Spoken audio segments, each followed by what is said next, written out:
area of of work as well. Very dedicated man of God. He's here with his family. I don't know whether the girl is here, but they are blessed with 2 children. And the wife is here, Sis Tube Litle. There she is as well. She just gave you a wave. They are actually based in Aston Newtown Church. Very active members over there. Very much into Pathfinder as well. We do normally see them from time to time when we are having our Pathfinder activities here in Windsor Street. And as we have just seen on the board, it's what he will be touching his a presentation this afternoon. It's all about mental health. And at this point in time, I just want to say to you, we can just give her or welcome him with our hearty amen. What does Windsor Street Church say to that? Amen. My brother Felix, thank you for being here today and the time that you have set aside to educate us, to bring that knowledge. We just want to say thank you to you and accepting the invitation. Thanks Hope very the much. Lord will be with you, my brother. Okay. Blessings. Over to you. Good afternoon, church. I think I just need to correct a few things before we start.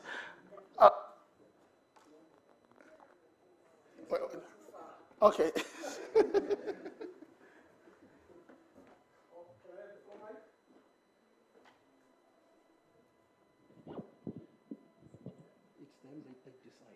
That's nice. Yeah. Just to correct, I am not an expert. I happen to work in the field.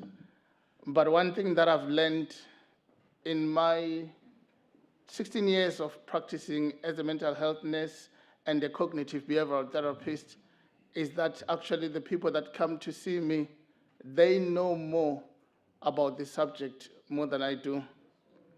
And the day I accepted that, it made a huge a difference in my life and in my practice. Because sometimes we've got a danger of saying, I'm an expert, I'm going to tell it to people, and in that way, you don't get the message received. But what we are going to do this afternoon, we are going to put our heads together. And I know that out there is so much expertise, knowledge that actually we are going to bring together. So I will do a few slides and then I'll open up for discussion. This is a program that I normally do for 3-4 days. So I don't know how much time we have.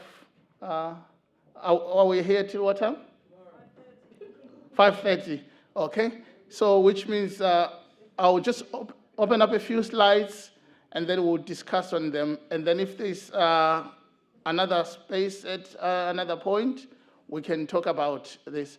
It is a huge and sort of a presentation. But before I speak, I travel with my young man. It's a men's fellowship day. He's 15, turning 16. So I've been dragging him along ever since he was young. And whatever I do, I tend to do with him. And you will see this in the program as well. Because the only man that he's going to be is going to be like his father.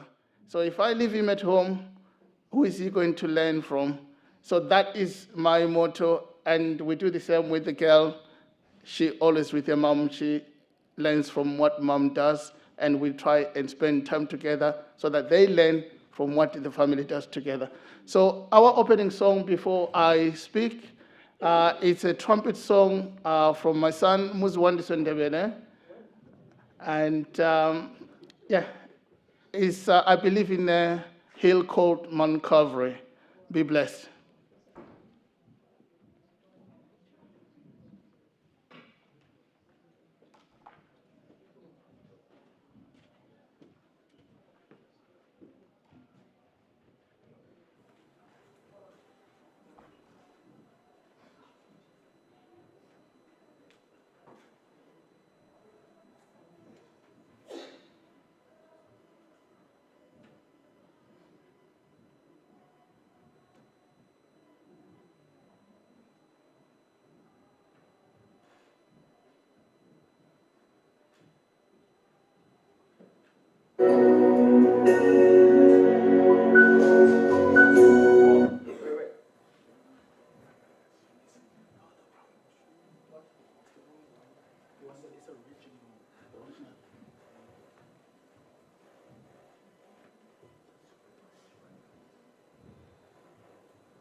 Thank you, Wendy.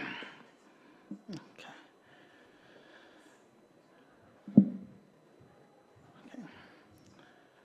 So this afternoon, we are going to talk under the topic generational trauma. So when we talk about trauma, I don't know whether we understand what trauma is. Basically, trauma that I'm going to be referring to here, if there are some nurses who work in A&E, if somebody comes with an injury, that is still a trauma injury. But what we are looking at here is the emotional, it is the mental trauma. And we are going to cover the area emotional fluence. What is emotional fluence? So we are going to be looking at when we are hurting, what do we do? Do we try and poke those feelings in and pretend as if they are not there? Emotional intelligence. What is emotional intelligence? Are we even aware that we are hurting? Can we tune in other people's emotions? Can we tell if somebody is hurting? And then when I've put in there the compassion-focused therapy. So compassion, who epitomizes compassion to us? We know that God, when we had sinned, he had only one son, but out of compassion, he gave away his son to come and die for us. So compassion, it is that act of kindness, beyond kindness, really. And then empathy. What do we understand by empathy? Sometimes we confuse empathy with sympathy. But empathy is getting into that person's shoes feeling what they are feeling. And then I've put there at the bottom ACEs, so which stands for Adverse Childhood Experiences. We all look the same here, and even everybody from black, white, colored, Indian, or whatever creed you are, we all have our struggles as children when we are growing up. How do they shape our future? And how do they shape how we view the world and how we view ourselves? Okay. So, Brother Ndebele highlighted that I do some work with children as well, especially the Pathfinders. Sometimes when the children come to the club, that's when you realize that everybody is an individual and everybody is coming really from a different crucible. There are some children who are struggling, and because everybody do struggle, but sometimes when you sit down and listen to a child, you understand that sometimes their struggles come maybe from where they are coming from. And the aim is to break this vicious cycle. So I'm going to test and see if this works. Okay. I think I've switched it off. I was meant to, okay, now, yeah, that's how it works. Okay, if you can see at the back there, so the aim is to raise an awareness. When you are raising an awareness, which means people already know, like I said, I'll be depending on you. So you already know some of the things that I'm going to talk about, the stuff that you already know. And the emphasis is going to be on men, but this is a program that is suitable for the whole family. In some families, the fathers are not there, so the moms are the ones who are raising the boys and raising the girls. So everybody here is welcome, and your input is also welcome. I would like to try and highlight the triggers that maintain generational trauma, and kind of explain how this affects the whole family, not just men. And I will try also to bring up some techniques that we would use to try and help men, help families break the cycle. So the first slide, we are trying to describe trauma. What is trauma? So when we are looking at trauma, we are talking about an emotional a response, and this emotional response is made up of fight, flight, and in some instances, of freeze as well. I'll give you an example. Let me see if I've got, yeah. If you are at that buffalo and you are grazing in the field, and all of a sudden you are confronted by lions, the pride of lions, how would you feel in that situation? Afraid, yes? So when you are afraid, what will you do? You run. And when we are running, what are we trying to do? To escape. So that mechanism, every living organism, from a fly to a human being, we have got that mechanism. That's the mechanism that makes us survive any danger or anything that the brain perceives as a threat. God gave us that mechanism. It is part of our survival kit. So after that buffalo, let's say it manages to break through or break away from the lion, and then it joins the other buffaloes. Do you expect that buffalo to be still frightened after it has escaped danger? So I'm hearing yes, I'm hearing no. Could you try and explain the yes part of it?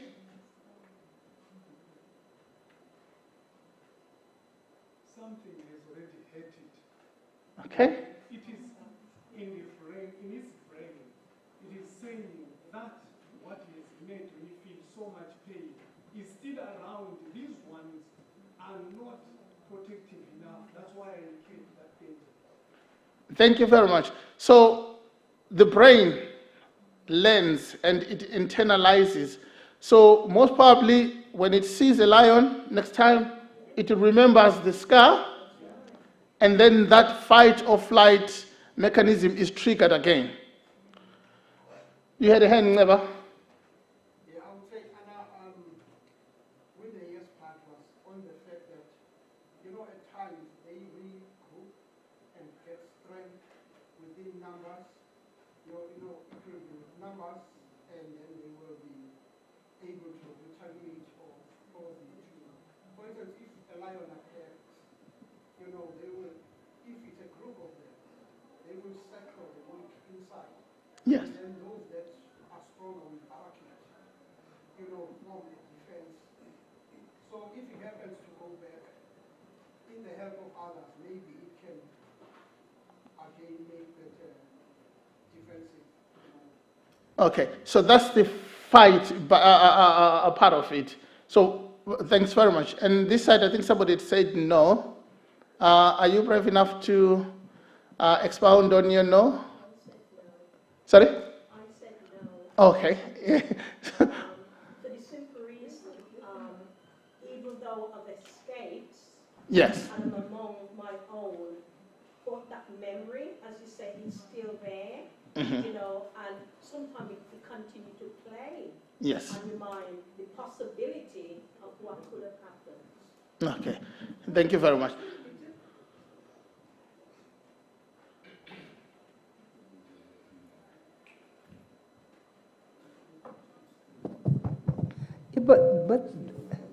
But you asked the question. You said when it gets to the group of The other buffaloes, yes. how does it feel? You can tell that because it does not keep running, it feels safe, because if it didn't, it would keep running. Thank you very much. I think everybody's response is correct, but that's the response I was looking for, and that's what animals do. So animals are different from us human beings, because once they escape danger, the next thing, if you follow that buffalo, you'll find it grazing. It will go and drink as if nothing has happened. But as human beings, this system, which is meant to protect us, sometimes it doesn't go offline. It remains on. That's why we have what is called post-traumatic stress disorder. So that every time, even when there's no danger, we can respond as if the danger is happening there. So if we could learn from the animal, sister, what's your name, sister? Sister Warner. If we could all learn from the animals, we will be able to lead a more happy and stress-free life. Human beings, we struggle to switch off, hence we suffer from post-traumatic stress disorder. Okay. So those are the parts of the brain that are associated with PTSD. So I'm not going to dwell much on this because it takes a lot of reading to try and understand. But the three parts of the brain that are more important in understanding trauma. One the amygdala.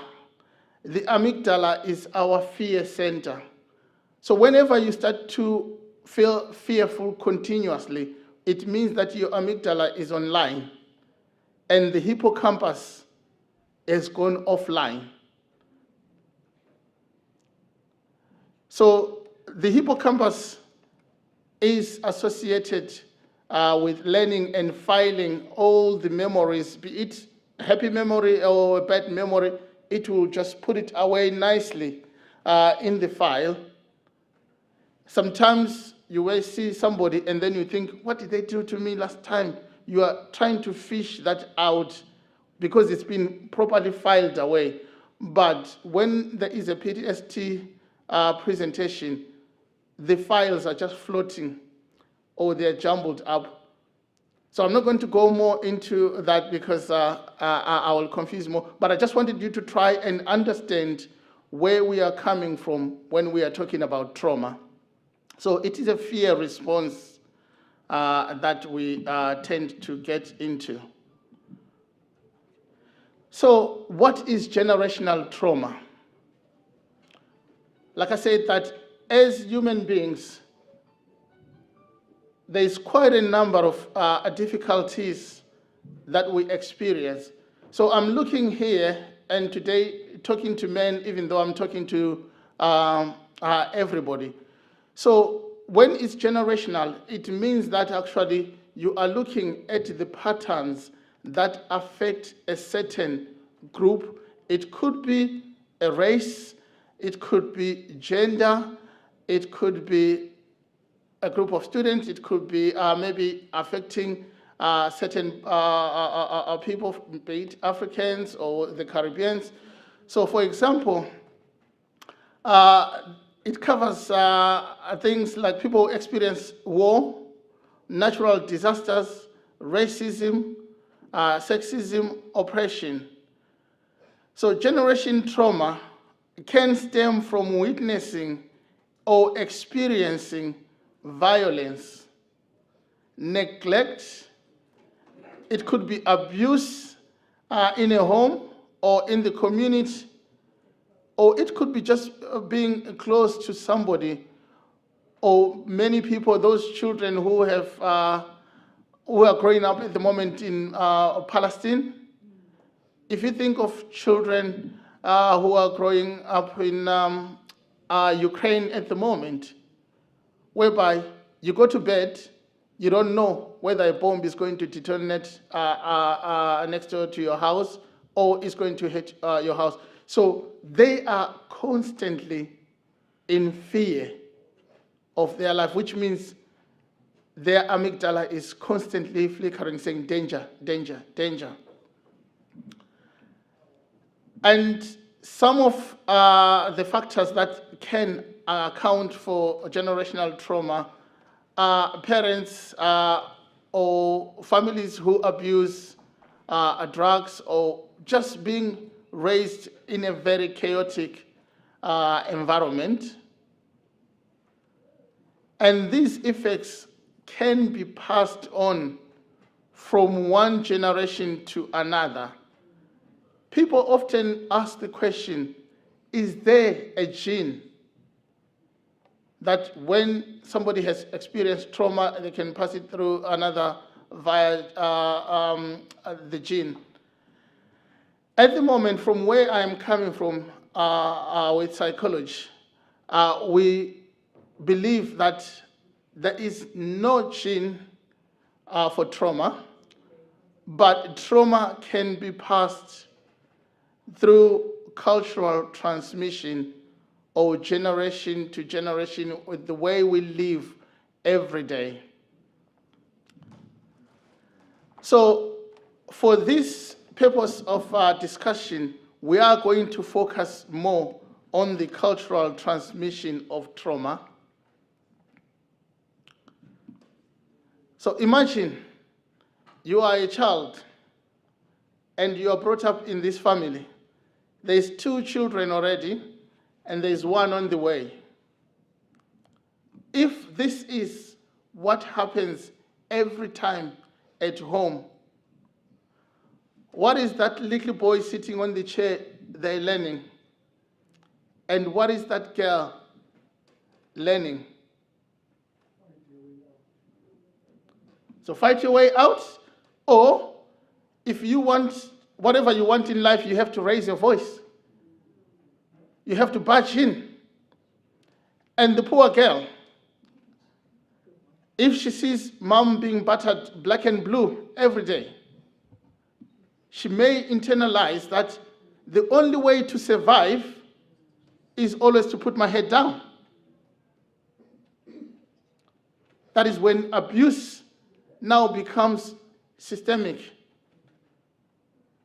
Because I learned whenever my mom was trying to stand her ground and sometimes asking for money from dad, saying, the kids need money for the food. It's cold, we need money for the heating. And dad's response would be to scream, to shout, to beat.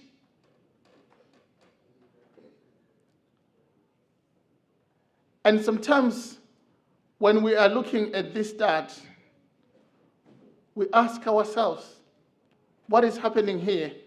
But we don't understand that sometimes, again, going back to cultural transmission, it could be from his childhood. That's what he was witnessing. In psychology, we believe that you cannot be what you were not brought up in, or what you didn't witness as you were growing up.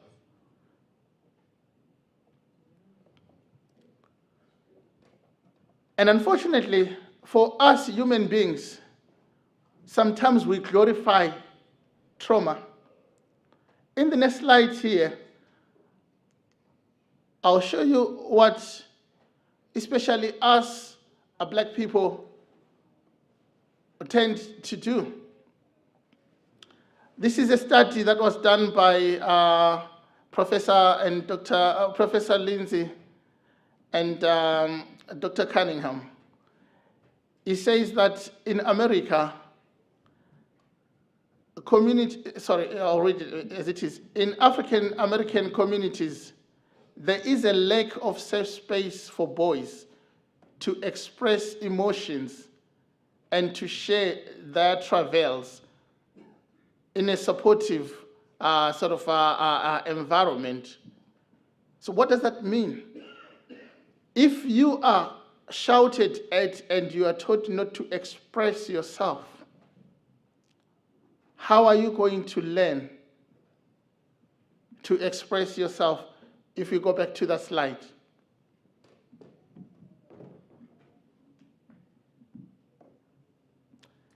And again, I was brought up in an African environment.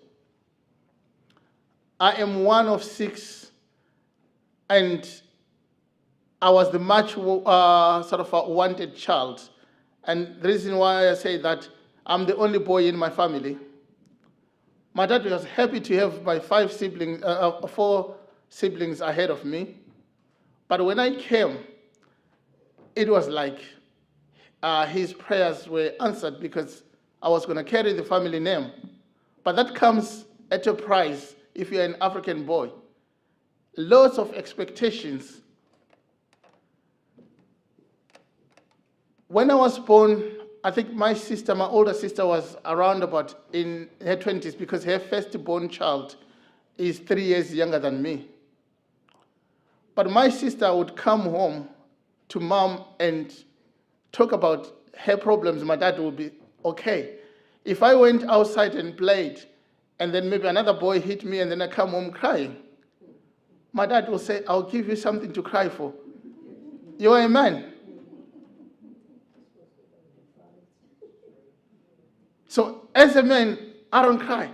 So what do I do if I'm hurting? Because if I go home crying, I'm going to be given a good reason to cry. And oftentimes I will be told, your sisters will be married off, so you have to be a man because you are supposed to carry the family.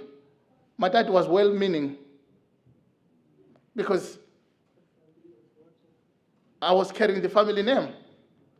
But from a childhood, sometimes we may sit here and say, that doesn't happen in my family. I never see my dad and my mom shouting. So that generational trauma you're talking about, it doesn't apply to me. But what we're talking about here is our traditions. It's our expectations. What kind of expectations do we impose on children as they are growing up? I grew up knowing that crying would make me a girl. I go to school, you play with other children in football, you get kicked, you cry, and then everybody will say, oh, you're a big girl. Again, you're learning, I have to internalize pain. I don't have to show pain. And if you come from Ndebe's country, there is one history maker, Shaka the Zulu. He's one of the great nation builders, maybe equated to Alexander the Great, for those who know the history of Europe. How was Shaka known? He was strong, he would kill. So for us who grew up, who share the same sort of history with the South Africans, because our king ran away from Shaka, and then that's how we ended up in Zimbabwe, because again, we get reminded where we settled in Zimbabwe by the people we found there, that you ran away, so you are cowards. So we have to try to be always strong. If you go to Zimbabwe, you'll find that Ndebele's people, where I come from, you have to fight for your existence because you are told you are a foreigner in this country. So you have to shout, you have to be seen. So again, for men, being feisty is seen as a sign of strength, it's a sign of survival. But when we started, I said, animals, once they fight, they get to a point where they rest. When we rest, we rejuvenate. Our bodies, they recuperate, and mentally we reset. But imagine if you are constantly on the go.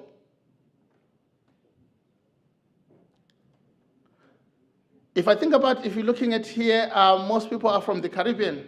We know our history, taken from Africa, enslaved in the Caribbeans, and then having the language forced on you.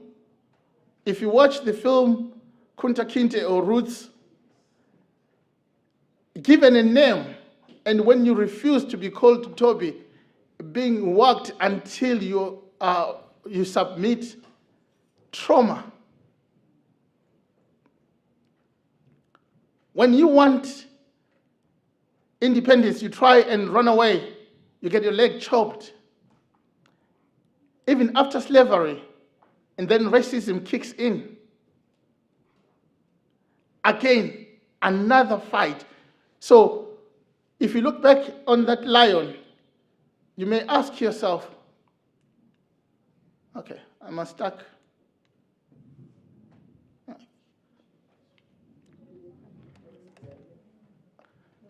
Okay, so they will set me out.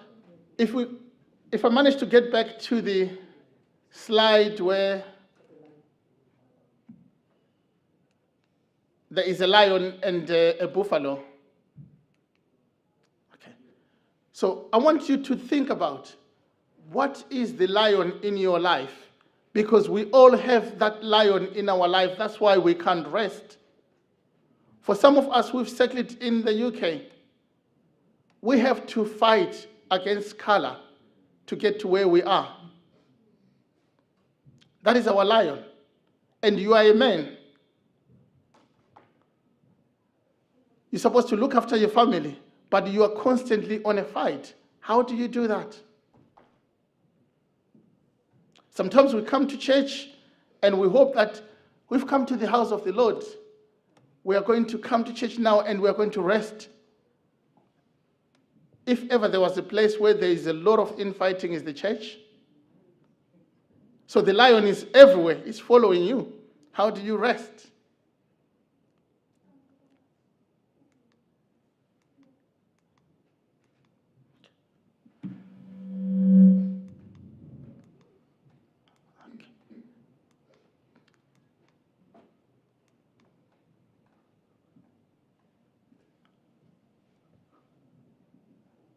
Okay. So what are the risks that are associated with living our lives in this trauma response? Some people turn to drugs and alcohol as a way of numbing the hurt, because it is too much. It's 24/7. It is every day. Some people, they turn to food. We back with overweight. So one problem to another, and then the diabetes kicks in. Continuous vicious cycle. Depression is pandemic at the moment in the UK. Suicide. Amongst black people, suicide is very high.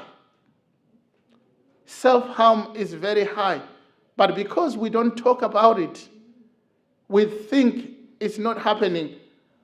In my practice, I work with people from the age of 16 onwards. The amount of black young girls and boys who are coming through,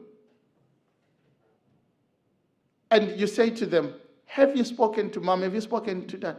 They'll look at you and laugh and say, who? My mom and my dad. Where do I start? Some studies have highlighted that the heart disease is also another factor that stems from being on a high alert all the time. Trauma response, stroke, cancer.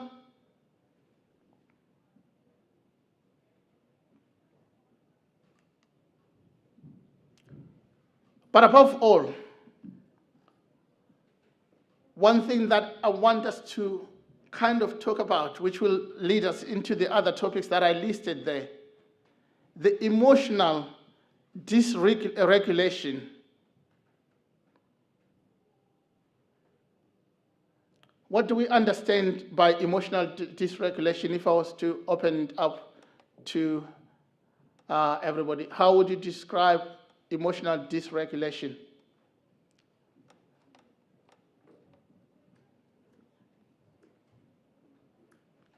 Okay?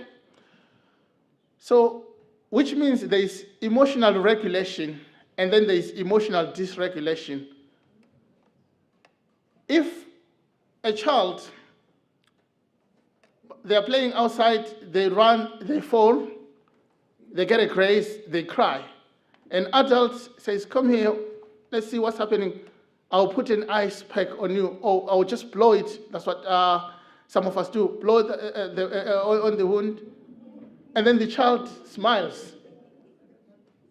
So that child, from dysregulation, they are now regulated. They can manage their emotions.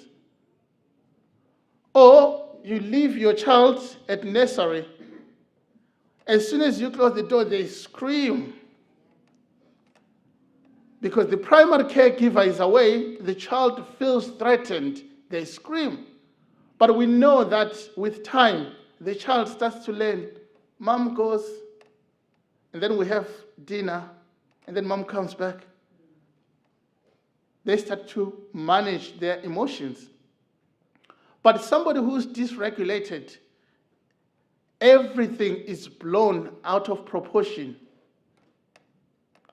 They can't switch off. That's why I was talking about that system which is continuously offline. So you are continuously responding as if the danger is happening when everybody else has calmed down. And that is another symptom of trauma that we experience.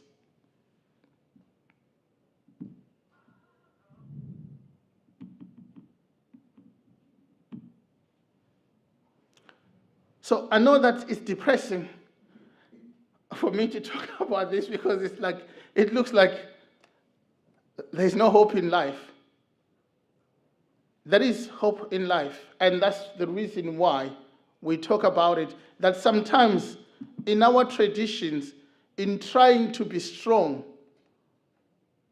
we kind of hinder ourselves to heal from some of the traumas that we experienced, either in our younger life, in our adult life, or what we are going through at the moment as well.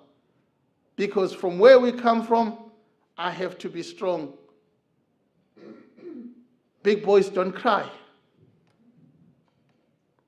I lost my dad when I was 13.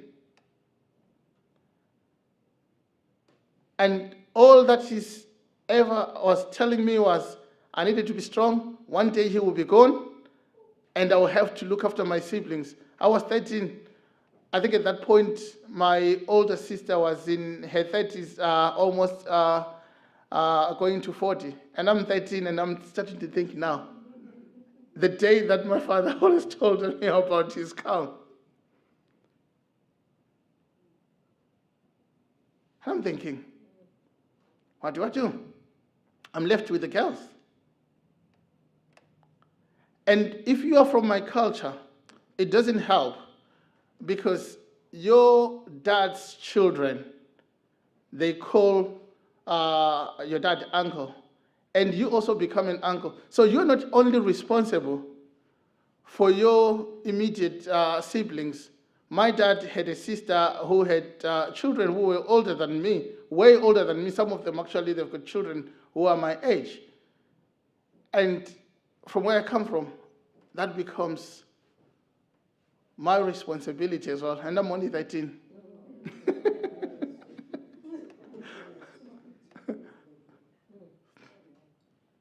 I loved football, and I believe that if my father was there and if I continued to play and if I didn't have the burden of I needed to get a life, I could have played football even at higher level, because the people that I was playing along with, they made it to the Premier League of where I come from in Zimbabwe.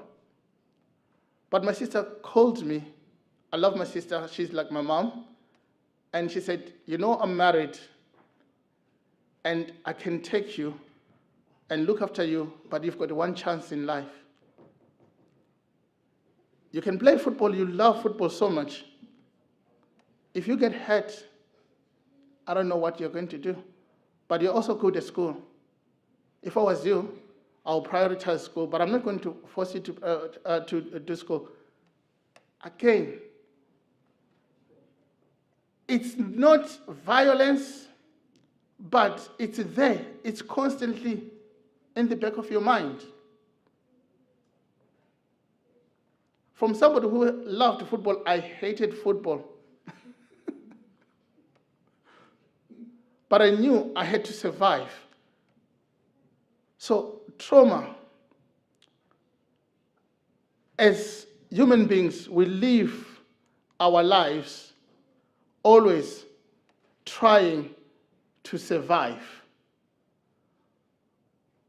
But the question is it possible to break the vicious cycle of generation trauma if these expectations are constantly there?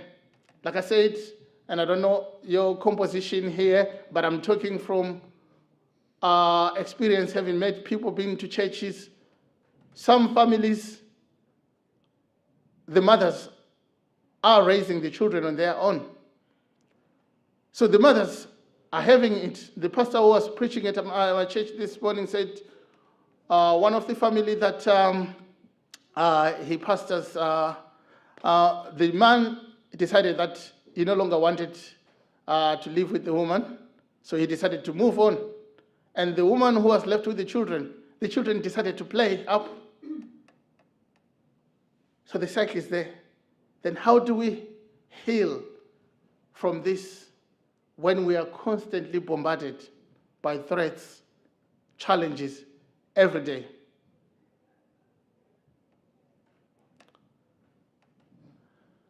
So I'm going to submit this afternoon that even though there is trauma in our traditions, and even though there is illness in our trauma, there is hope of healing. As Christians, first, our hope is in, because he promised us and he said he will never leave us alone. I know that Christ, or Jesus Christ, knows what is in our heart. But today, coming to you as a brother Christian and also as a psychologist, I'm going to say part of the healing comes from us learning to verbalize how we feel. Amen. We come to church, everybody in suit, tie, nice dress, lovely. How are you, Sister Morgan? I'm fine. How was your week? Brilliant. Really? Yeah.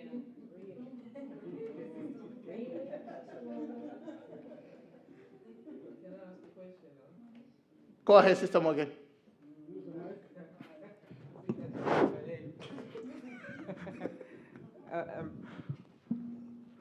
I've been listening to your thing. I'm thinking, every time we make a decision, does it cause a trauma? And how do you separate making decisions from trauma, being traumatized by the decisions we have? How do you separate decision making and trauma? Okay. I'm trying to figure that out. Thank you. So we are all sitting here, we're listening to the presentation, we're part of it. We're Sabbath today. Somebody kicks the door. They're carrying a knife, and they've got, what are they called? Covering the masks. So mobile phones, everything that we have here. What do we do? If you're in that situation, Sister Morgan, what will you do? They're menacing, they're not playing, they're just running around here, and they take us by surprise. What do you do? Just lie down, try to hide it, lie down. Sorry? I'll try to hide or lie down on the floor or try to... So you are responding to the threat, you are making a decision there to say, this is dangerous. If I try to fight this, I'm looking at myself, I'm no longer 16, Felix, can't run faster than this guy. For me to survive, I'm just going to give them my mobile phone. That's right. Mm-hmm. So you've made a decision there to survive, but you are now making that decision in what? In response to the trauma that you are facing at that time. Once that person goes away, we report it to the police, and then we are reassured that there's going to be neighborhood and police here. You come back to church, Sister Morgan, the following week and the following week, because you are regulated. You know that the danger is in the past, and then now I can free myself. But when it is post-traumatic distress, people feel like the danger is always imminent. We can't get past that threat. Just like when we go back to the animals, we say the animals, they get past the threat, they go on, they graze, they drink, they sleep. But us human beings, when we are traumatized, we don't switch off everything. Even when we go out there, you see somebody who's the same height as the person, one of the person who came in here, you start to respond. Some people won't even leave their house. Some people won't even come back to this church. They will have to move. So I don't know whether I'm answering your question. So in our response, there is also decision making. But the decision making can be influenced by the fear or the trauma that we are experiencing. Any other questions before we look at how we can move towards healing? Now that we know how trauma presents or what triggers trauma, any questions before we move on? There's a hand there, if there's a mic. How does the Bible encourage Okay.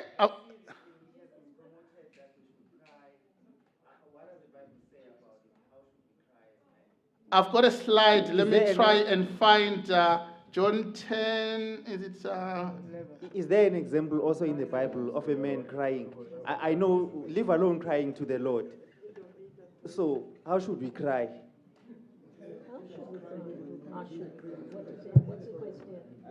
Okay. That's fine. Let me just go to the slide that would.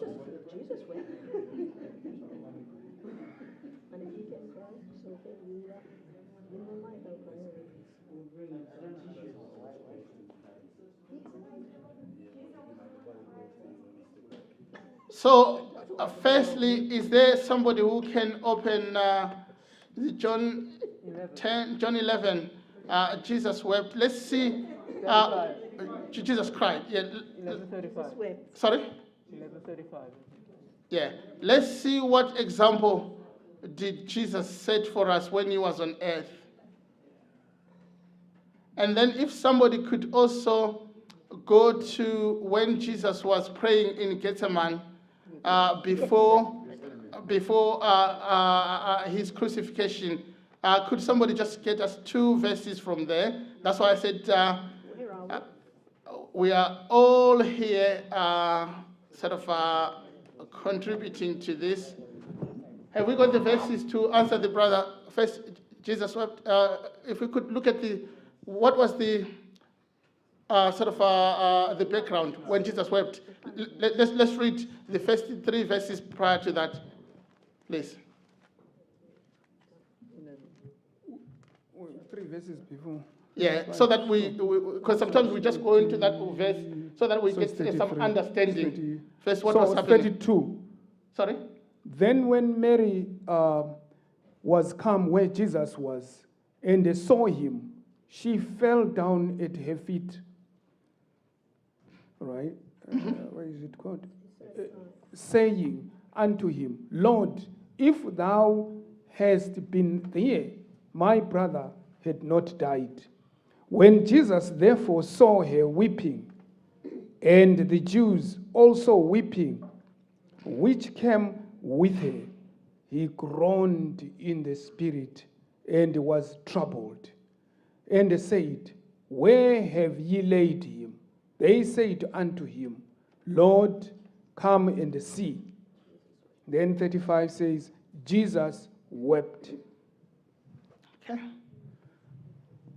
So that's one of them. And what was the other one that I highlighted? Gethsemane. Has anybody found that?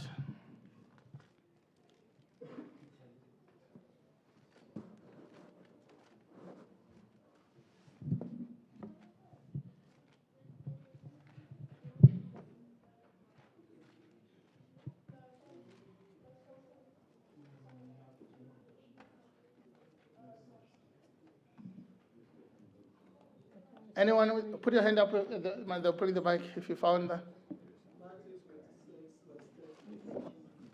Okay. So Matthew chapter 26, verse 38. Then he said to them, My soul is exceedingly sorrowful, even to death. Stay here and watch with me.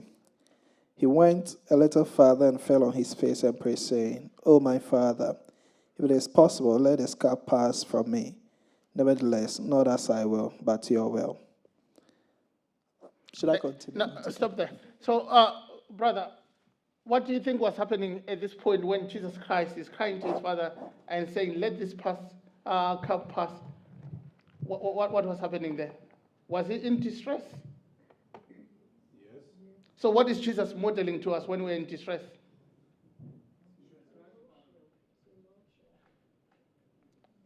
Do you want to respond? No, I'm still thinking. You're still thinking? Okay. Yeah. Hello. So I think he opened up, and I think from the discussion, it's about not bottling up the emotions or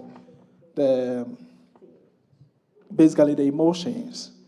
And I think that may be the issue here, because we are men, we don't want to talk about it. We don't even want to maybe even talk to God about it, or we don't want to even acknowledge it or make it even known. But I think biblically, we can let our emotions be known. Of course, the main point is what you do with that emotion. Just to add on that, what he has just said, you know, if we can also as well establish what causes you to cry, the pressure behind it. If I were to exemplify with a fizzy drink, if I take a fizzy drink and then I shake it, Yes. if I shake that fizzy drink, as long as the lid is still intact, but once that lid gets too open, and this is what pressure does in us, whenever you have been bottling, as Brother Emmanuel has said, whenever you have been bottling something, at times when that releases, it can be on another stage. It cannot be in a receptive term at times. It can be something that can be out of proportion, you see, because of the pressure exerted there. And then it will just explode. Thank you so much, Ndebele. And this is, I'll come to you, Sister Morgan. This is what happens most of the times. People who present to a clinic, sometimes at that point, men, most of the times, they don't present maybe showing signs of depression, but it will be anger, physical violence or emotional violence at home, because the example that I usually use is an elastic band. So in my car, I carry elastic bands, and I always say to my patients, stretch this elastic band for me. They will stretch it. It goes, but it reaches a breaking point. If you break, it's a shame I didn't bring an elastic band here. If you break that elastic band, can you put it back? No. Hence, we are having this mental health awareness that let's be wise, such a point that we don't get to that breaking point. Because once we reach the breaking point, because we are trying to play big, we are trying to play strong, I'm not going to cry. I'm currently working with a young man. He's 16, doing GCSEs, because when he comes, we talk about GCSEs that my son is also doing. That boy, he's black, I'm not going to mention in case I start to reveal a lot about the child. So his dad died tragical heart attack, and then now with the exams. And then the boy went into puberty when I think about 3-4 weeks ago. And when I say puberty, adults will understand what happens. He was sleeping at night, he had a dream. Is that clean enough for church? Yeah. Something normal, a body function, a graduation from one stage to another, it broke this young boy. Now he is staying in the shower 2 hours, 3 hours. He's connecting something that happened to him when he was asleep. The response is disproportionate. Mom, uncles, everybody have come. They've told him that's what happens. He's come to me. I've said, come with a parent because I'm going to talk real stuff. This is what happens. If that hasn't happened, you and me will not be around. It's clean enough for church? Yes. So, but still, because something has broken, it's hard for him to mend. So that's why I'm here today to say, brethren, there is healing. And the healing comes from us really learning a new language to stop championing the need for a strong man, but encouraging us to be compassionate men. When we are compassionate, we understand our suffering. We understand the suffering of others. We are supporting each other. And once we make that move, we start to cultivate emotional intelligence, which is the ability to manage both our own emotions and also to understand emotions of those around us.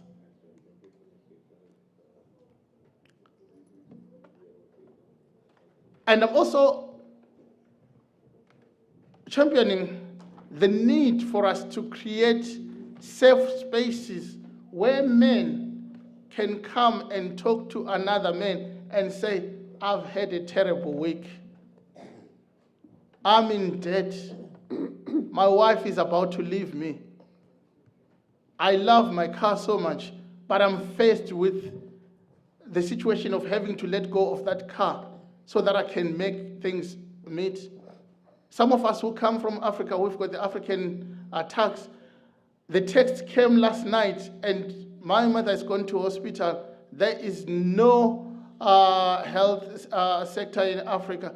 I have to find the money, but I don't have money. What can I do? We need a brothers in church, out there in the community, who will say, let's pray together, but also who would say, you know what? I feel what you feel. Maybe I've been through that. Let's do this and that. But at the moment, because of the pressure that we are growing up, we grew up with, I see you, sister, there is an element of shame for me to go and admit to the brothers that I'm struggling. As we grow up as men, our bodies start to play up. We develop a lot of physical health problems. Sometimes, if we are told that the men, you have to be strong, and maybe the men, you have to be excellent in that other department, but we grow up naturally, sometimes we start to struggle. And that's when we start to respond in a defensive way. One of my lecturers said, sometimes men are like toddlers. Because we don't understand our emotions, we don't voice our emotions.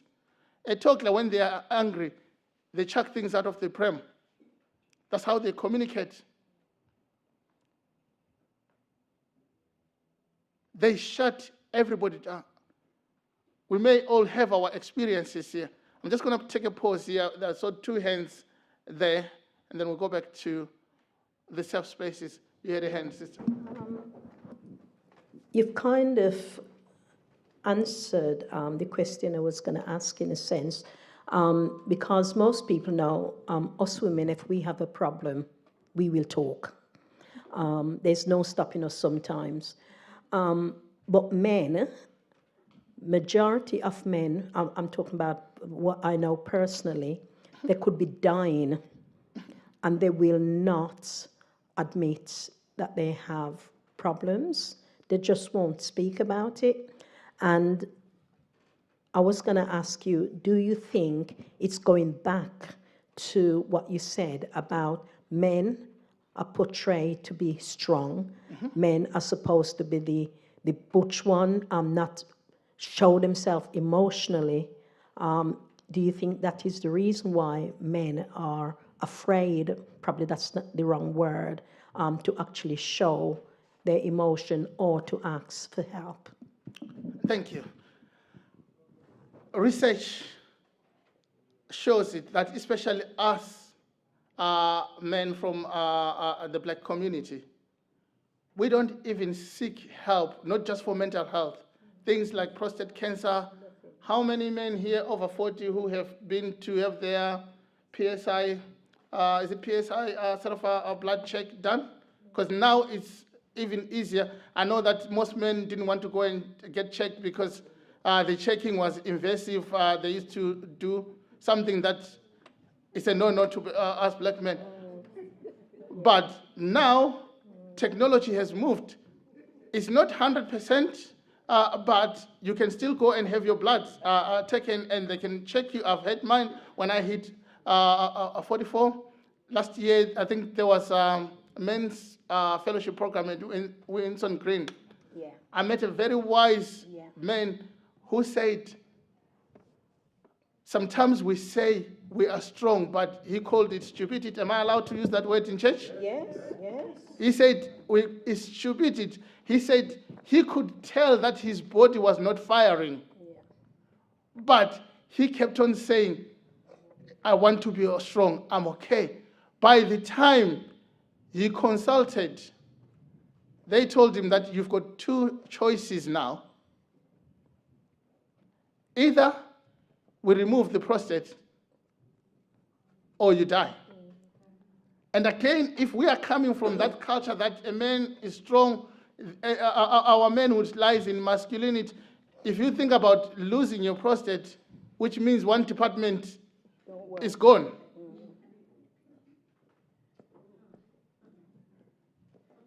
We are attacked again. You were saying, is it a choice that we have to make, or is it a response?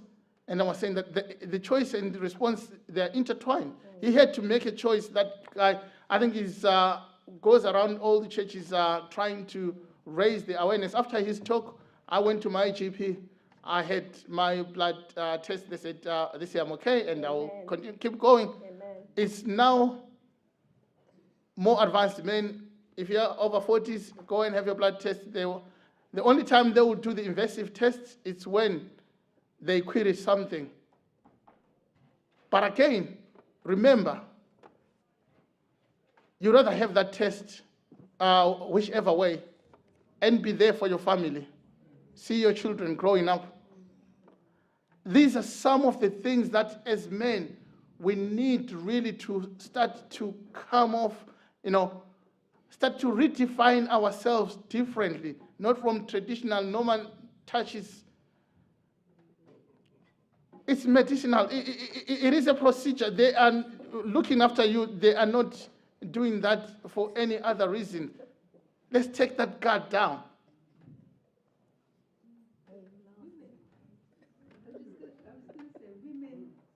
Women have other women give them internal and don't think nothing of it. No, we don't. Yeah, I'm just saying, women, doctors or nurses, give them internal examination and think nothing of it. A man thinking of another man giving them it's a big deal. Yeah. I don't understand it. It is all in our psyche. It's all in our psyche.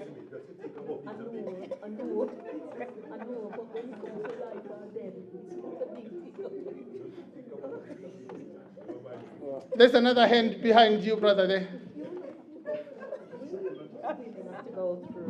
So can you see how our traditions are our worst enemies sometimes? Yeah, I remember many years ago with my brother, he was with his partner at the time, she's now deceased, and it was her that was encouraging him a lot to phone the family and tell us that he was unwell. And I think without her, he wouldn't have told us.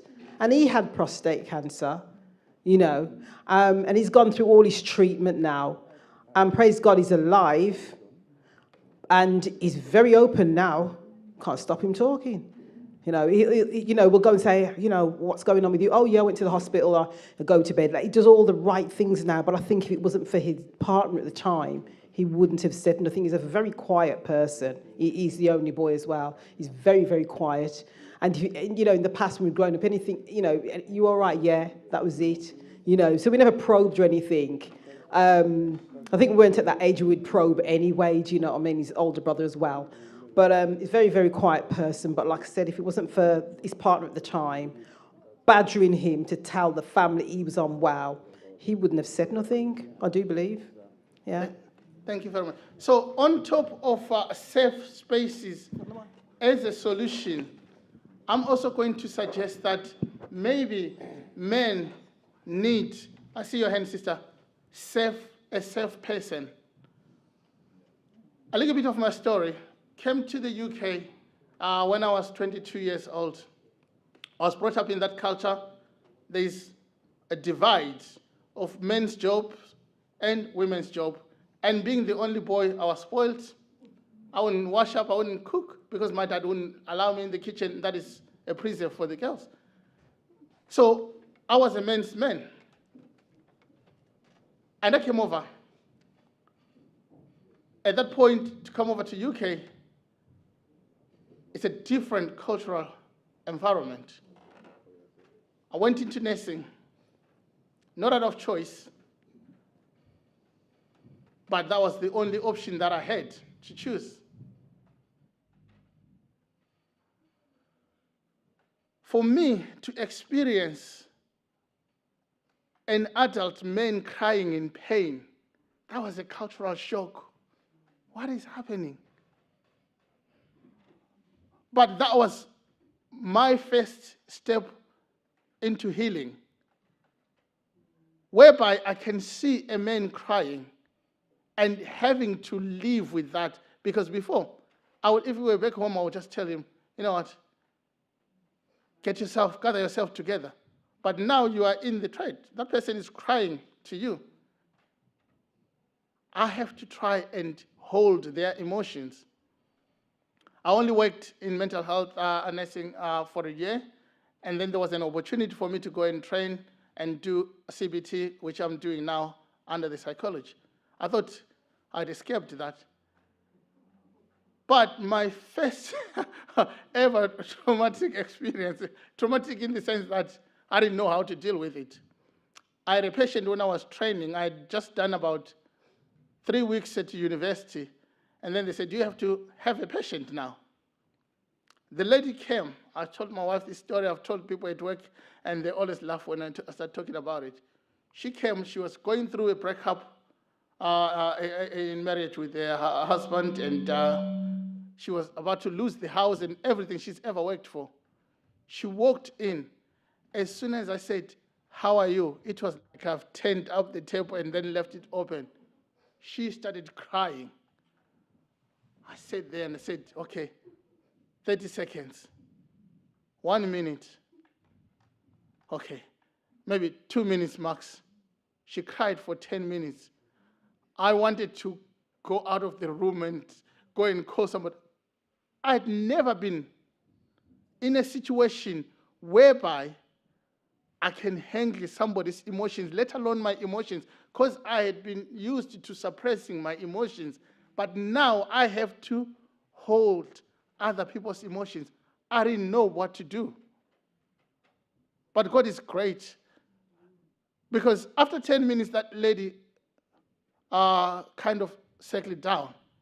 And she said to me, thank you very much. I got confused. What are you thanking me for? And she says, you are the first person to give me space to cry. I'm like, what is happening here? Paradox. My back was against the wall. I didn't know what to do. But that's what she needed. She needed space. She was tired of somebody saying, do this, because she had tried everything. It wasn't working. All she needed was a human being who could sit and connect with them. Because we come from various traditions, sometimes the good we can ever do for a man is just to say, I hear you. I empathize with you. They don't want to be told that go and do this, because if in his psyche that won't work, he won't do it.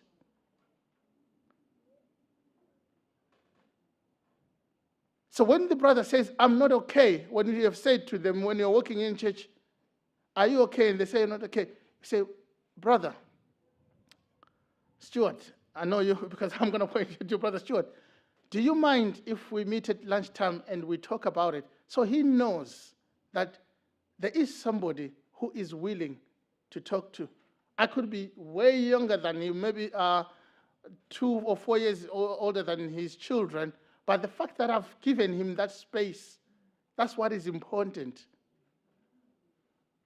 And when we started, I said this discussion is good for ladies as well. When he comes from work and he's got a face, and you say to him, "Are you okay?" And he says, "I need some space." Don't try and force it out of him, because we're just pushing him further.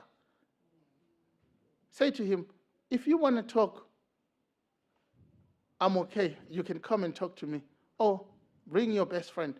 So, number one is safe space. So before we move, there was a hand I don't want to forget you, sister in there. I don't think the mic is on. Yeah.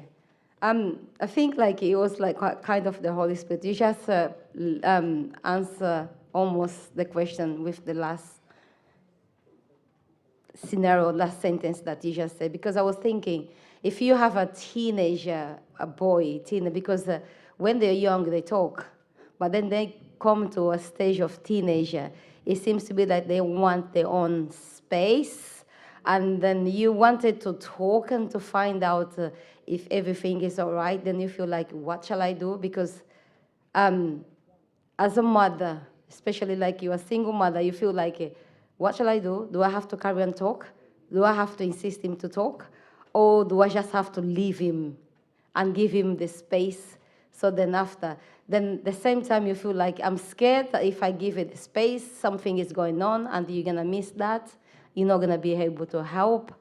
It's those kind of things, you know, because when it's a teenager girl, they bang the door, they do some movement in the house, then they argue with you and stuff like that. But with boy, they just hide themselves. How would you manage that? Because you don't want them to carry a trauma that man don't cry or anything. So how do you manage? But I know you touched on that with the space, and thank you.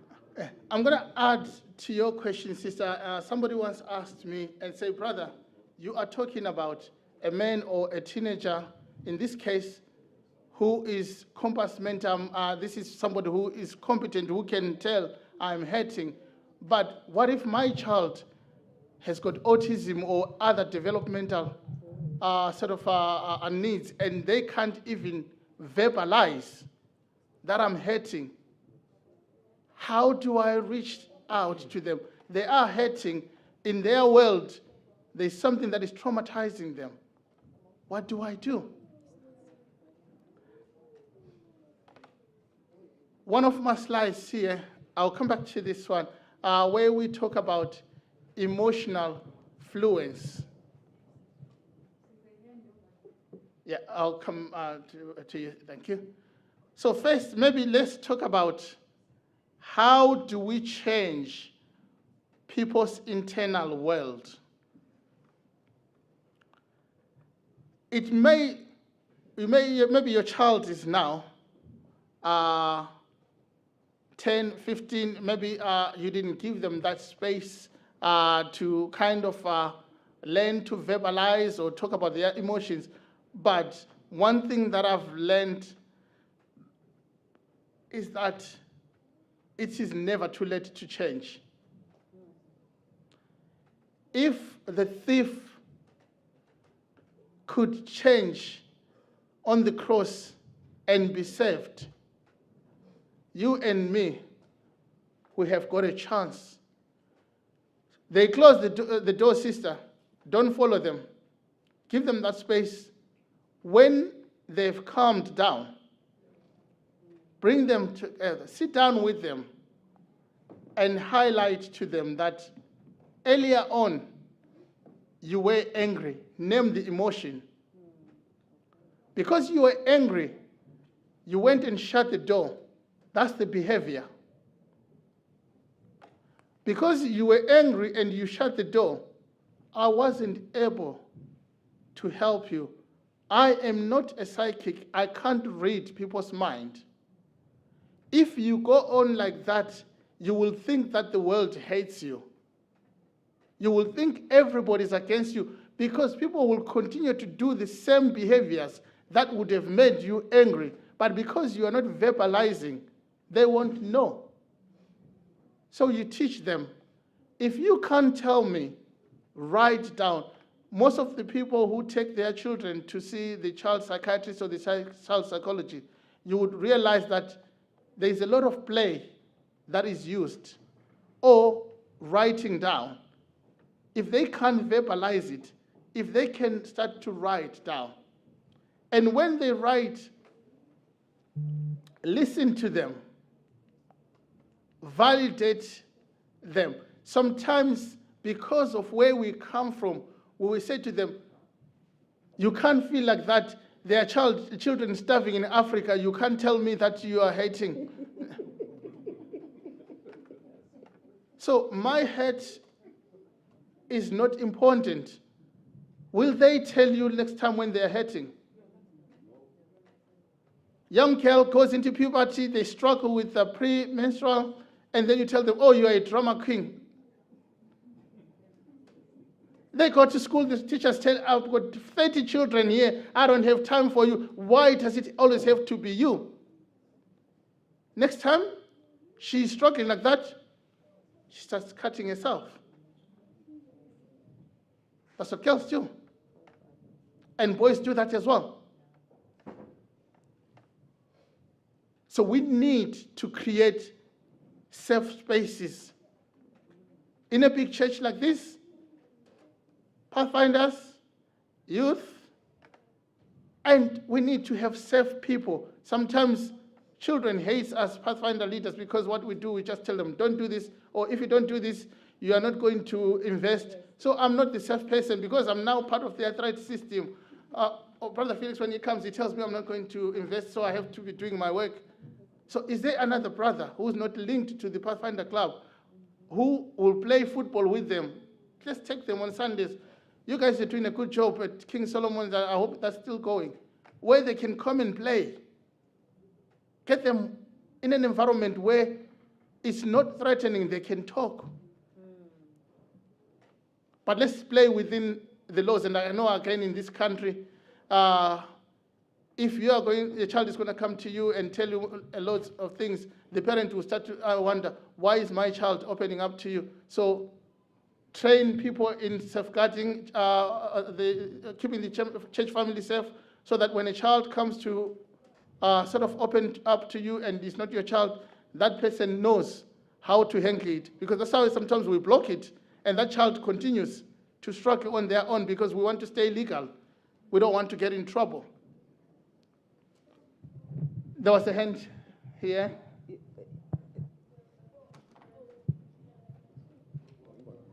Okay. You're talking, just touching on to the boys. And the girls, everybody. Yeah. I think sometimes girls have it a bit, because women, we communicate a lot, more than men, even though the girls still have trouble with that. But I'm just wondering, because especially our culture men, we are not very good at talking. The men are not very good at communicating and passing on things to the younger ones. How many fathers do you see romping with their kids? How many fathers do you see kicking about with the football, taking them here and there? Fathers are seen to be the lawgiver, the one that punishes, the one that do this. But I'm wondering if, because a lot of our men are missing in action, the boys mainly are left with women. I'm a woman, I can't father a man, I can't father a child. So what you do, what some women would do, they'd find another uncle or cousin or whatever to help. And it does help. But a lot of the problems that I believe that the young boys are facing is because there's a lack of men to help them in the church as well. They haven't got a lot of role models. The men, you don't see hanging around and helping the kids. It's usually left to the women, and it's not right. Thank you, sister. I think that's more of a contribution than a question, and it's echoed in every research that most families, women play a double job, and which is difficult trying to raise a man. When we started, I said, I try and follow or take my child around, because having God put me in this sort of environment where I work in, I understand and I understood that by the time I had a child, actually how difficult in this country where we don't have extended uncles and everybody. Thank you.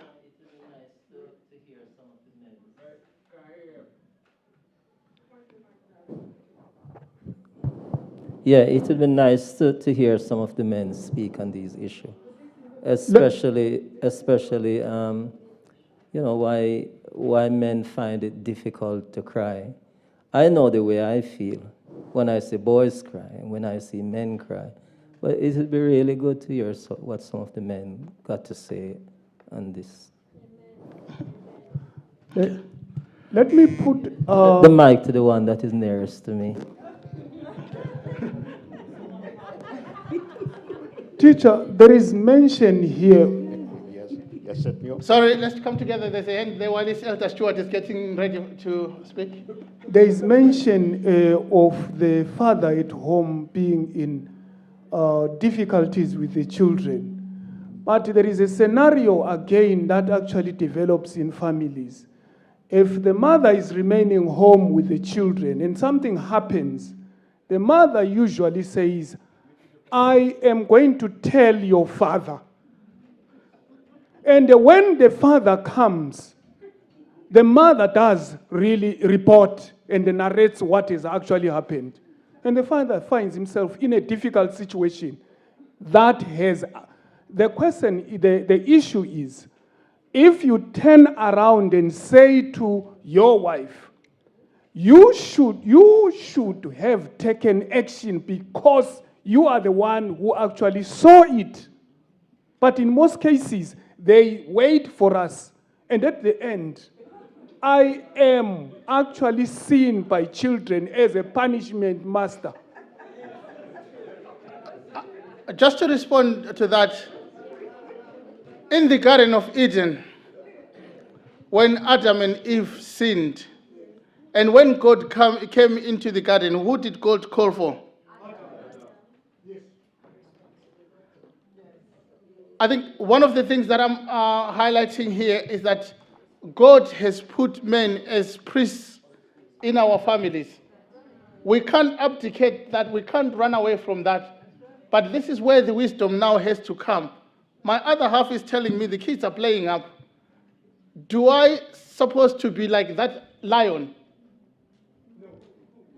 Because this is where we go back to emotional intelligence. Is that the one? Okay.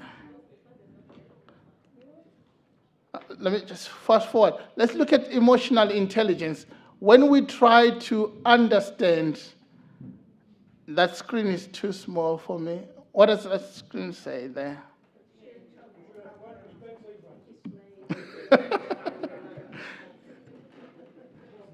Okay, let me just go forward a bit. I'm looking for the slide which says emotional.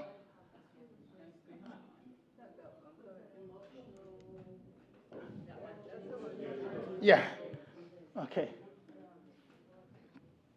Thank you. So, brother, the wife is going to come and report to you.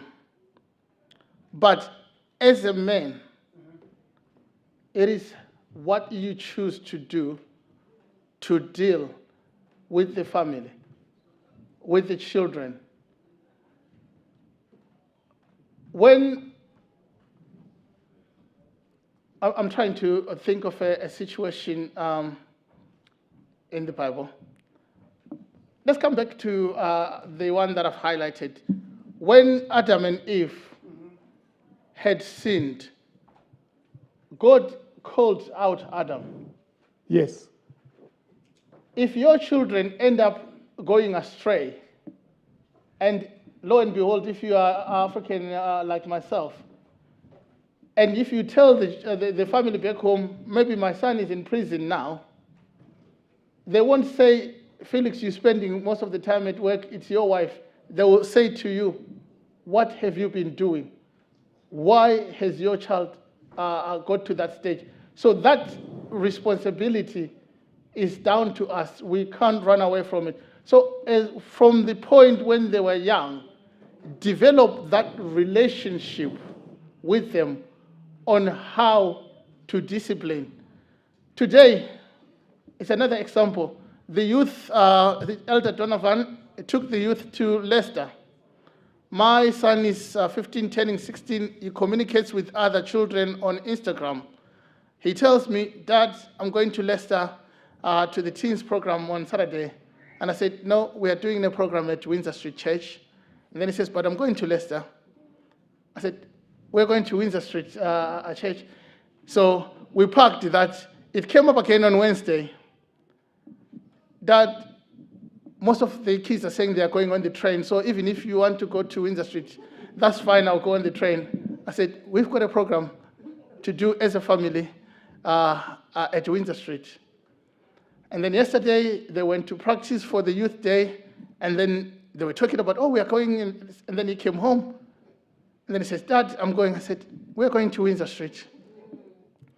In the morning, his face was like thunder. We went to church, he sat there, and everybody said, what have you done to him? I said, I told him, we've got an assignment at Windsor Street. I'm going to lead the discussion. He's going to provide the music. We are going there. I will take him to other teens program. I took him to the teens camp where I was one of the leaders, so he knows that I can take him. We've got that relationship, but does he put a fight? You still put a fight because he's a child. Children want things their way. As an adult, I didn't scream at him. I allowed him. We sat in church the whole program. He was angry. And other children, youth came and said, what have you done to him? I said, I told him he was not going to Leicester because we are at Windsor Street. And then as we're driving here, he said, I'm not going to do the music. I said, that's fine. But remember, you're doing the opening music, and you also do the music midway. And then I said to him, I take you to football. I do all the stuff with you. But today, we are doing this at church. He came, he played the first song. Sometimes the relationship that we create, that's what we call relational security. Even in prison, sometimes you don't need a big guy to look after the most violent person. We need somebody who can connect with the person, and they can trust you, and they understand where you are coming from. That will help to regulate them. So when you come from work and your wife reports to you, she's doing a good job, brother. I beg to differ. Now, the situation now necessitates that action is taken. But the whole afternoon has been actually wasted before that action is taken until I arrive. Now, so many things have gone wrong. When she is there, we are equally responsible for the growing children in the family, not only the father. We live in an equal society. Let us not always think the other way around. Okay, and again, I think I said sometimes there are traumas in our traditions, and sometimes there is some dynamics within families. And I hear what you're saying, but I don't want us to dwell on that, and maybe miss out. But if your wife comes to you and you strongly feel that she should have done something, come together first as a team. Talk about it. Maybe we had a missed opportunity. You could have done this and that. Let's go together so that there's no bad parent, good parent. And then the child understands that in my family, this is what my parents will do, so that they know they won't go to one parent and play one against each other. Because children are best psychologists. They've never gone to university to learn psychology, but they sit down, they know where the water flows. Thank you very much. Because you like to watch Madam Father because they'll take it in turn and do what they have to do. Sorry, Sister Mo has got a hand. One of the things that the husbands have to... Sorry, I struggle to hear. Yeah, one of the things that the husbands also have to consider is that the wife may have grown up in a family where the father was the strong person, and so she expects that same response from the man that is now her husband. So as you've just explained, it's important that you talk it through, and probably even more important that you talk it through before children are actually born.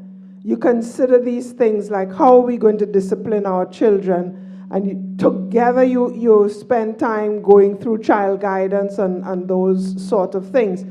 And just quickly to mention, there's a scenario in 1 Samuel 30 where David wept. Actually, when you were talking, I thought of David before I thought of Jesus. And it is really instructive. David was with some men in a place called Ziklag. They went to war with these guys. Ziklag whipped them. And David's men, as well as David, lost wives and children. The scripture says, verse 3, so David and his men came to the city, and behold, it was burned with fire. Their wives and their sons and their daughters were taken captive. Then David and the people that were with him lifted up their voice and wept. We have a situation, we weep together. The man can weep with the wife when the son is misbehaving. When mom says, I found some drugs in his drawer this week, or what have you. So together, this is showing us a strong man, David, who faced Goliath. And this is long after he faced Goliath, yeah? David, who had fought with lions and so on, he wept when his wife and his children were taken along with the other men. But here's this. Verse 6 says, and David was greatly distressed, for the people spake of stoning him. So David is now the leader, brother, the head of the household. And he's feeling like the kids want to stone him because daddy's now the bad guy. He's always dealing the discipline. But here's what David did. But David encouraged himself in the Lord, his God. So in our family scenarios with all kinds of trauma, from the very time the kids have begun to gain understanding, you can communicate with them, they can understand you back. Mm-hmm. It's important that little as they are, they fall down and they bruise their knee and it's still hurting by nightfall. When you go to pray together, let's talk to Jesus about it. Let's talk to Jesus about it. And you pray with them, because this is how David handled his pressure. He did cry as a big man. Mm-hmm. He was backed into a corner and felt that he alone was facing the trouble. But David encouraged himself in the Lord. And this is what we have to teach our young people to do. It doesn't matter where you are. When you get to a point where you really feel that there's no help, mommy and daddy wouldn't always be around. Encourage yourself in the Lord. And that means going back to the promises, going back in your mind to the time when God saw you and daddy and mommy and your sister and whoever through a difficult situation. So as families, we need to talk about the challenges. As parents, You have a financial bill. Talk about, let's pray. And when, if you didn't explain to them because of how serious it was at the beginning, when God comes through for you, give the testimony to your kids so that they can know God is real and can help in every disaster. Thank you. I'm just going to stop taking hands. I've been told there's another program which starts at past. If you allow me just to summarize. So, men need the company of other men. Our conference has come up with men's prayer every Sunday. How many men know about that? Every Sunday, 8 to 9 o'clock, Pastor Hewitt, I think it's got Ruth here, and Pastor Douglas, they lead that.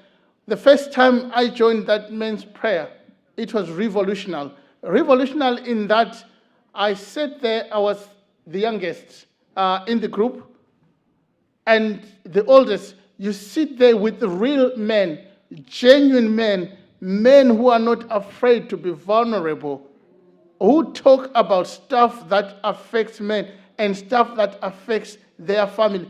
It kind of gave me that permission that it's okay to talk. So, men, there are the details there. If you want all the programs that our conference has put there, there is father and son. So I think one of the person, Sister Magna here, you were saying that when have you seen fathers and daddies together? Our church encourages that. So there are some camps. There is a men's NEC Men's Mental Health Week, which starts from the 8th of July. So we will have more of these forums as men to talk about the difficulties that affect us. And if, as a man, you are struggling, you are already working in this country, or you've worked in this country, if you didn't know, you are funding a service called NHS, and that service, every city where you are, there is a talking therapy service, which is equivalent to the one that I work for in Coventry. It can be called IAPT, it can be called Healthy Minds, depending on where you are. This is a service you've paid for. So if you are struggling, give yourself permission to take the phone. You ring up. You don't even wait for the GP to sort of refer you. In some of the service, in my service, you just go online. You can book yourself in there. And now it has been made even more convenient. You don't need to take time off from work. You can decide to do it at work. You can talk to somebody via the phone. COVID taught us that we can do therapy via the phone. We didn't know that before. People had to take time, which was another put off. Should I lose time to go and talk to somebody? And if I go there, I'll see a 45-year-old man in my 70s. What is he going to tell me? Let's change that psyche and let's seek help.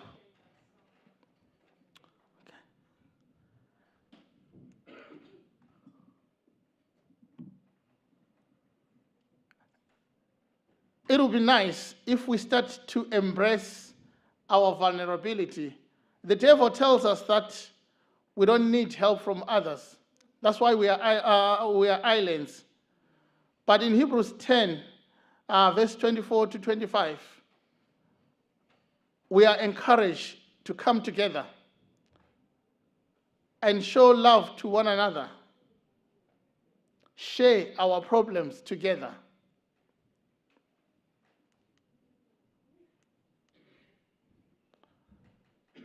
So to change people's minds, we need to change our internal world. We need to start to understand that asking for help is not a sign of weakness, but it is strength. Tony Robbins says that the quickest way to learn a new language is to immerse yourself in the environment where that language is primary. So the language I'm talking about here is compassion, is empathy. Sometimes we look at it and say, it's them versus us. The brother, they asked, where in the Bible does it say I should cry? And most men, black men that I talk to, they will say, where does it say a black man should cry? But when we start to embrace that and we recognize that we are human beings, we experience death just like anybody else. So there is a need for us to embrace our vulnerability. Wendy, get your last song ready.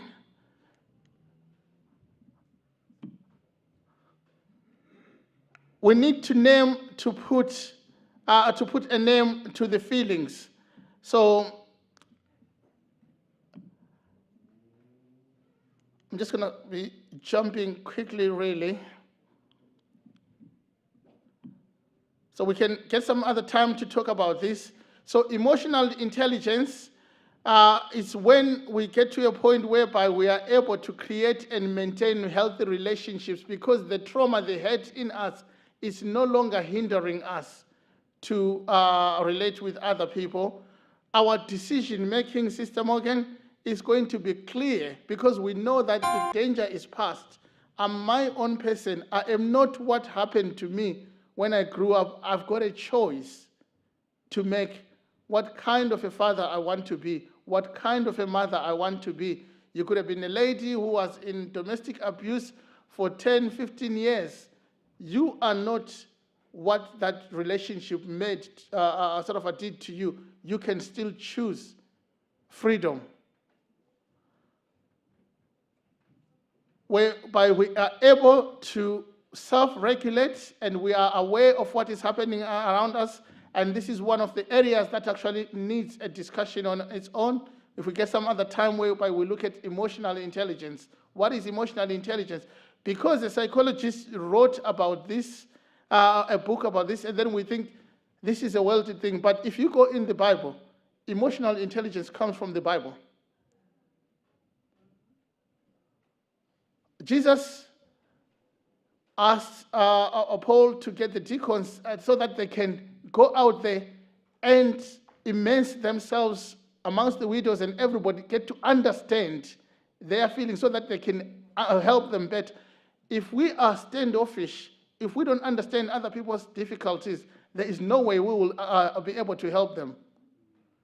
Even the world, sometimes we have to understand why is that person standing there at the traffic lights begging.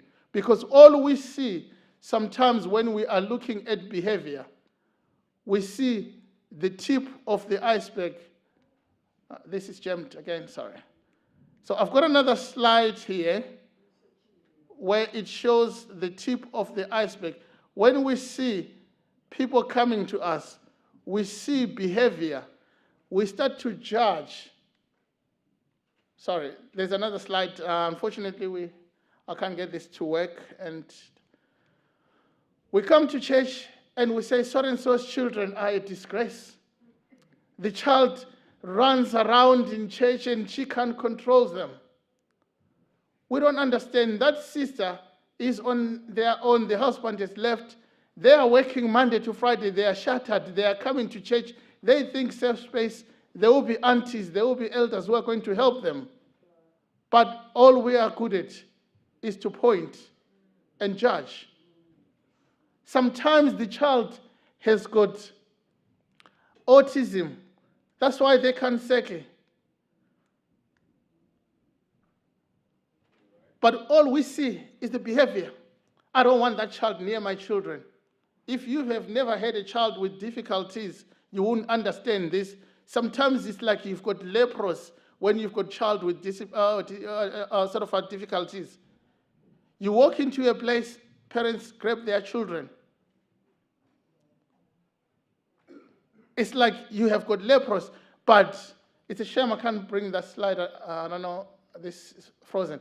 So there is a slide where it shows that when we are looking at behavior, all we see is a tip of the iceberg, but underneath there is hidden trauma. There is neglect in the families. there are some difficulties, autism, ADHD, you name it. So we are called to be the safe people in our brothers' lives. We need that spirit of discernment to understand and to show keenness in understanding what is going on. Sister, I see your child is always running in church, and I would love to see you continue coming to church. How can I help? What is going on for your child? And then they will tell you, my child has got these difficulties. And then as a church, we need to have a disability service, or if you've got people, teachers, whoever, who've got understanding, who would work with those children. Because some families stop coming to church because they don't want to come and disturb the saints. The saints come here, they want to have a space where they could worship without disturbance. But we are pushing away people who are in need. They go away, their trauma is prolonged. As you can see in the slide, I don't know whether I speak enough. Underneath the water, there's some values, beliefs, and everything that people have gone through.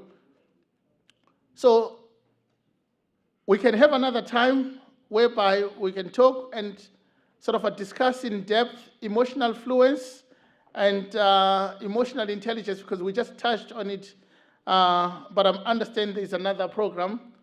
And because I said to my son, you're not going to Leicester, you're coming with me, and he's practiced 2 songs. Could you allow him, I know there's a program coming, to do his second song, so that next time when I say to him, we're doing this, you would know that Dad can stand to his word. Is that okay? Yes. Thank you very much. And thank you, Ndebele. After my son's presentation, Elder Ndebele will come and close. Are you ready? One day.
Let's give another hearty amen, church, on that.